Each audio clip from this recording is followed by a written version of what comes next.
लोग की सेवा में ये जिला पाली से चल के बड़ी सुंदर कलाकार जिसके पास न स्वर न अंदाज न आवाज न आवाज। हाँ हाँ, आप लोग के बीच में बड़ी सुंदर कलाकार आ रही है। 2-4-6 गाने गाएगी, लेकिन उसके आने पहले पहले आप लोग खेले का नाम सुन लीजिए। इसलिए 12 बज के कुछ मिनट हो रहे हैं। तो इस रंगमंच पे एकदम धुआंधार तमाशा, मार काट काट मार, प्यार मोहब्बत मोहब्बत प्यार, चोर गांठू गांठू चोर। कहीं गांठू लेके आई डाकू चोर, अरे डाकू बे डाकू चोर डाकू डाकू चोर, लड़ाई झगड़ा धरना लड़ाई से एकदम भरपूर तमाशा। आज यहाँ पर खेले का नाम होगा सौतेली माई बाप कसाई। सौतेली माई बाप कसाई, बहन की राखी बच न पाई। सौतेली माई बाप कसाई, बहन की राखी बंध न पाई। और बुढ़ाकू शंकर। सौतेली माई बाप कसाई, बहन की राखी बच न पाई। और बुढ़ाकू शंकर सिंह। अगर इस खेल को आप लोग रात भर देखेंगे, बहुत सही, घमंड तो नहीं लेकिन विश्वास जरूर है। खेल को देखने के बाद आप लोग के आंख में आंसू आया।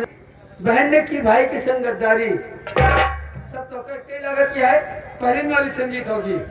आइए, डाकू शंकर सिंह वाली में सब कौन आ रही है। बाकी संगीत की कमी नहीं है, 10 संगीत हम लोग लेकर रखते हैं।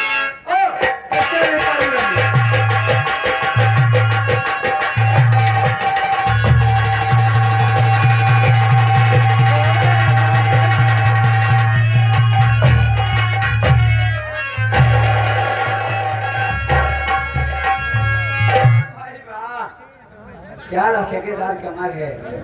का हो? हाँ? नमस्ते। नमस्ते, लेकिन हम तुमको कुछ नहीं समझते। काहे बड़े हो मेहमान? मेहमान हमरा ना कहा कर। तब के का कही हो? मेहमान का मेहमान का मुंह था। सुन, का हो? तो पहले सबसे पहले गाने के साथ साथ डांस दिखा। गाने के साथ साथ मस्त साहब डांस दिखा। हाँ हाँ,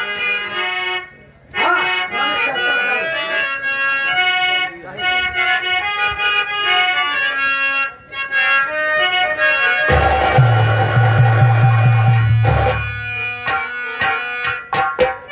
अरे कहाँ से ले गए?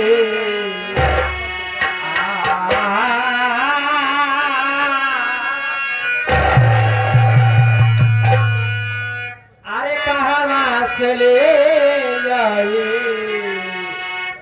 दिल के दवाए? अरे कहाँ से ले गए दिल के दवाए?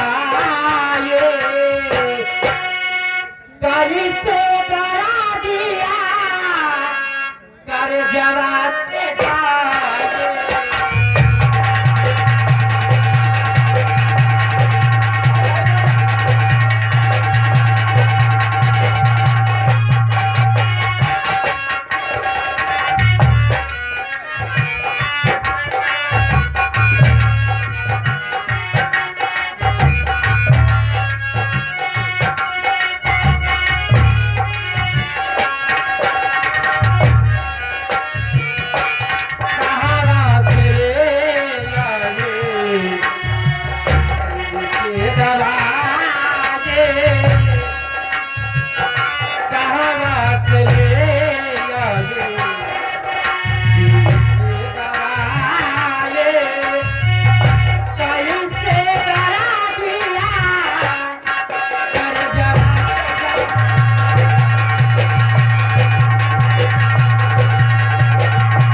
मोरी रे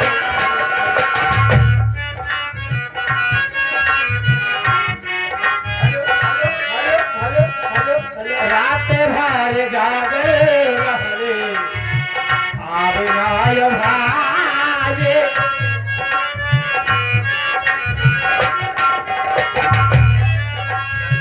रात भर जागे रहले आवे नाय भाई कैसे डरा दिया कर जा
नाय भाई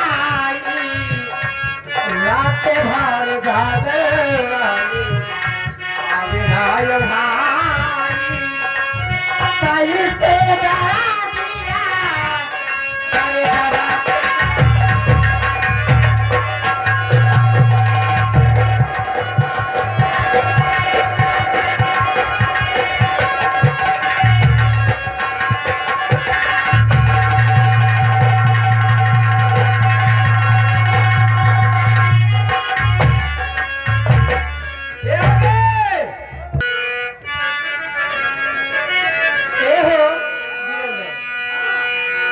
काका खिची दे का हो खिदाई देते हाँ दे दे हम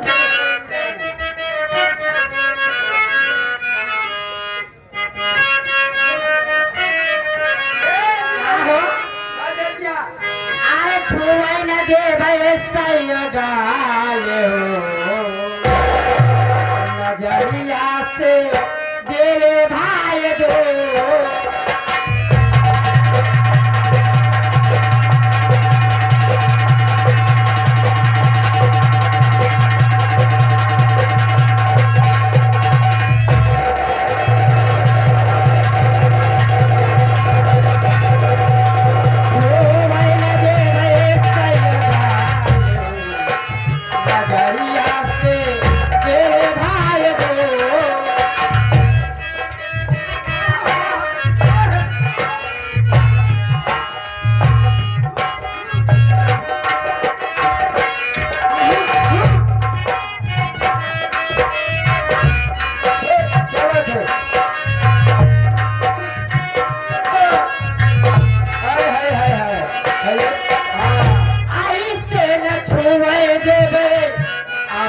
बगानिया चाहे ढल जाए राजा हमारी जवानी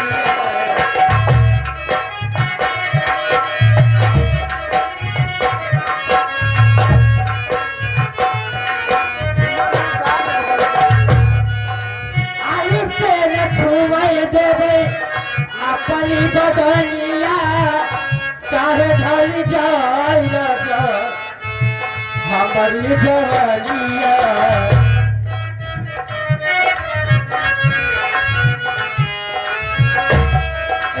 लगहु न देवे लगहु न देवे नजरिया से